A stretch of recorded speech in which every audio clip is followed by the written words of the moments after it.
Hi, I'm Leah Birdsong, and today I will be reading Song of the Horse by Richard Kennedy. Before we get started, I want to take a look at our cover. The Song of the Horse is the title, but when you think about it, do horses really sing songs?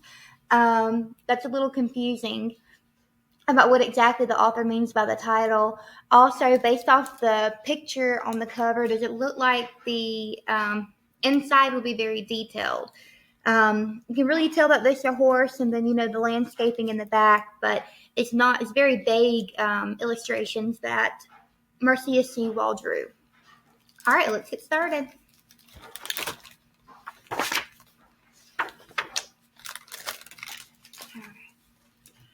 Out of the house I go and down the hill. The sun shines on the green meadow, yellow flowers, blue sky, white clouds, and brown path. As I run to the center of the world of color, the small red barn, and inside there is the dim light, is a horse who is in the center, the focus, the very heart of all horsedom. He belongs to me. He is waiting for me. He is always waiting for me, standing still and thinking about me. Standing upright in his sleep, he dreams about me, and he never dreams of anything else. Or if he doesn't remember it. There is a picture of me inside of his head that never goes away. Ever and always, I am on his mind. Hardly anything is real to him but me. I wonder that a horse can be so single-minded. Okay.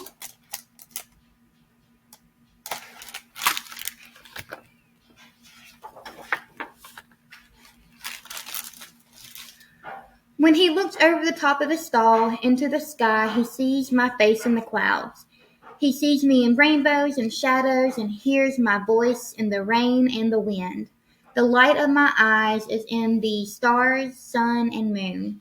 And now he sees me coming to him, and he snorts. That is his name for me. Now he blows through his lips, saying that he's ready to run. He stomps his feet and runs his chest against the gate. He can hardly wait. All right, I'm gonna take a pause right here on this page. He says that the horse sees him in the rainbows and shadows and hears him in the rain and the wind. Do you think this horse really does see him in all them areas or hear them in all them areas? I think that the child in the story really thinks that this horse thinks the world of him, and that's great. Um, it says that he snorts, and that's his name for him. So it's the child having a really great imagination coming to the horse. And there's the horse again.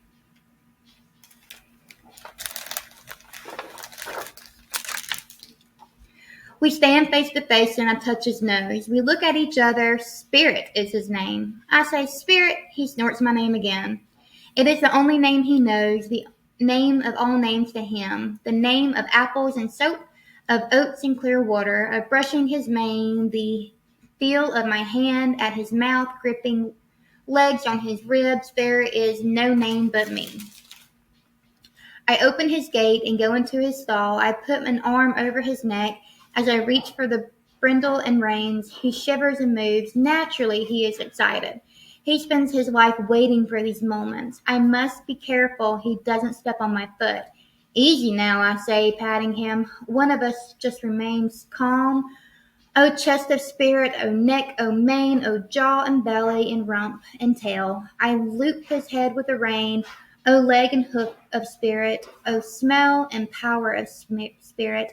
Open your mouth for a little bit, you big dummy. For someone who thinks the world of his horse, that was not very kind to say.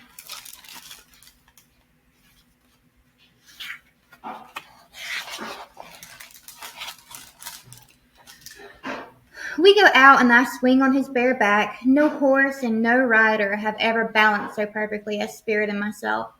I could ride him blindfolded, standing up on one foot, tiptoe, with my arms outstretched. I think I could, anyways. We walk, and this is difficult time for him. We cannot run until we pass the gate, and he can hardly stand it.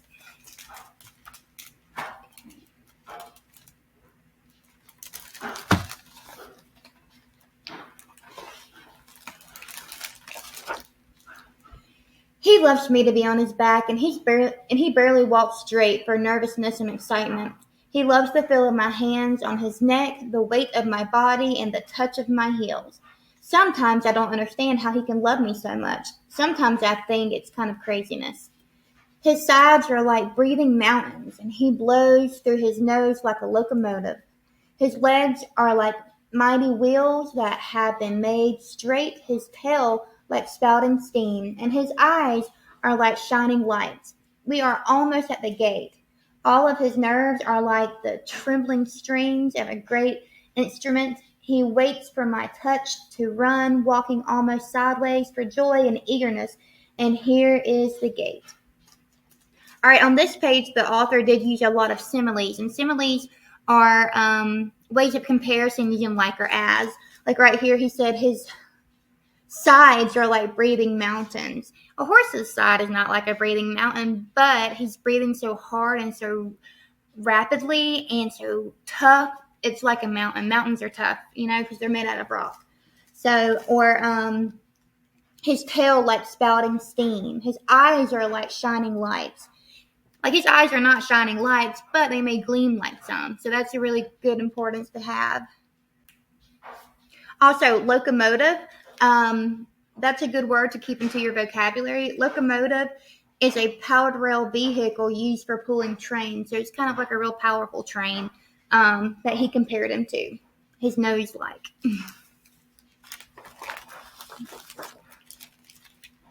Go, I yell, and slap his neck and dig my heels at his heaving sides, and I grip my knees to his ribs, and we go. Oh, my explosion of a horse. Oh, my lovely heavenly horse. Oh, my God, who made my horse and me? Ears like wands, hooves like diamonds, breath like volcano, mane like storm in my face. We charge into the wind with our mouths open. We eat and drink the wind. We live on the speed and thunder. We see by lightning flashes, and our charging gives birth to hurricanes and tornadoes. All underground creatures think we are an earthquake. So here again, our author is once again using similes, using like or as. He mentioned about how the horse previously loved him so much, but here he is talking about my explosion of a horse, my lovely heavenly horse, God who made my horse and me. So he thinks very highly of his horse. Here again, similes, hooves like diamonds and breath like volcanoes. And it says that they eat and drink the wind and live on the speed. They don't eat and drink wind, but it is fun to think that way. Here they are going super fast.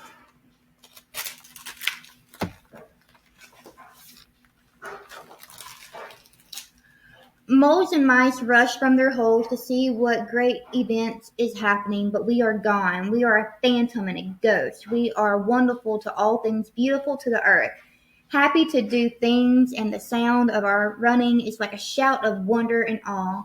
We run so fast that the trees look forever different after we pass. Fence posts are struck dumb by our speed. People who see us remember us only in dreams. The sheep argue about our existence. The slow-eyed grazing cows say we are fictional. The chickens think we are supernatural. So, with all that being said, what do you think the author's trying to basically say that everybody else around them thinks? With them being like a ghost, like people only see them in their dreams. The sheep are arguing about their existence. Like nobody sees them because they're going so fast. Here we go.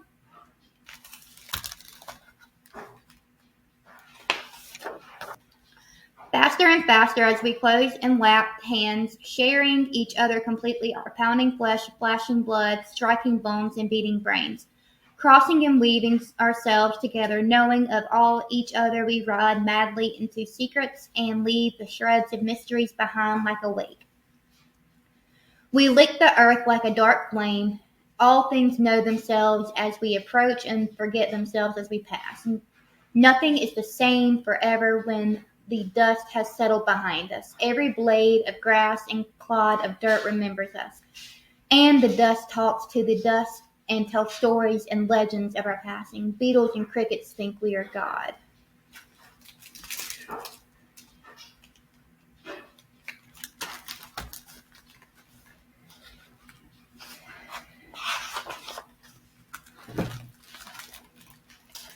Along the dreadful trail of our passing, we leave the worship of horses, distant hills, and fields adore us.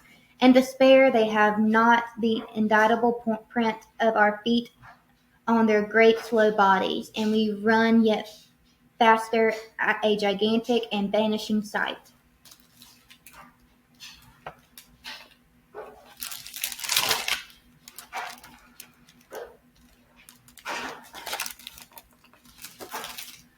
We know everything. What we hear is all there is to hear. The rushing wind and the voice of the earth tells us all there is to tell.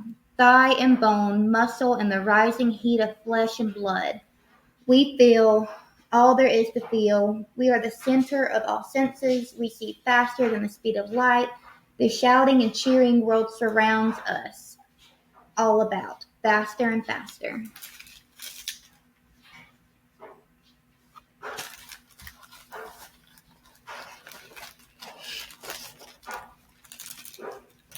We run past the wind, past the shouting of praise, past the cheering and into stillness, past the sound and into silence. We run past time and age, and we run past running and into slow motion. We run as in a dream, lifted away from our senses, frozen and blind in the heart of a crystal ball, and everything is revealed. I have no sisters, I have no brother. There is no barn and no house up the path, and I have no mother or father. We run into a place where all is perfectly still, and there is no difference in anything, and no sameness in anything. And in this great empty moment, a song is singing. The song has words that are ancient and strange, and music like newborn water tumbling all together. But I can't remember any of it. It is entirely beautiful. There is not too little of it and not too much. Nothing is left over. It is all perfect. Sometimes my heart beats to the rhythm of it, and then I stop what I'm doing and stand perfectly still, trying to hear the words and music of it. Only when I ride spirit do I hear the song. Sometimes I fear I'll never hear it again.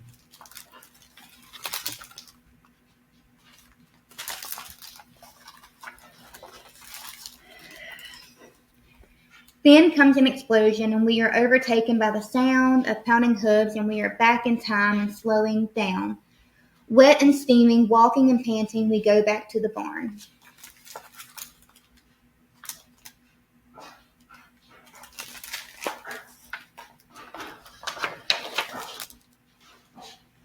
I dry spirit and comb him and feed him and talk to him. He hates to see me go. He is never tired of being with me. When I shut his gate, he stares at me with a long look in his eyes, and he talks to me, and I hear it in my mind. He says, "If you do not come back, I will die of sorrow. I will not eat or sleep or open my eyes ever again, but I will lie down and breathe slower and slower until I stop breathing, because I could never live without you." Then I put my cheek against his face and hold his great head and say to him, "O Spirit." It comforts him.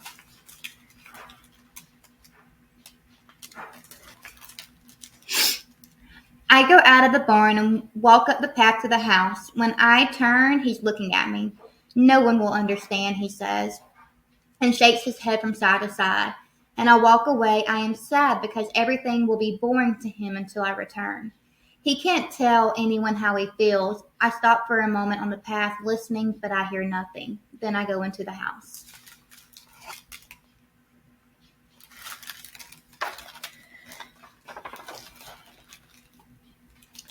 Mother says to me, "Are you hungry?"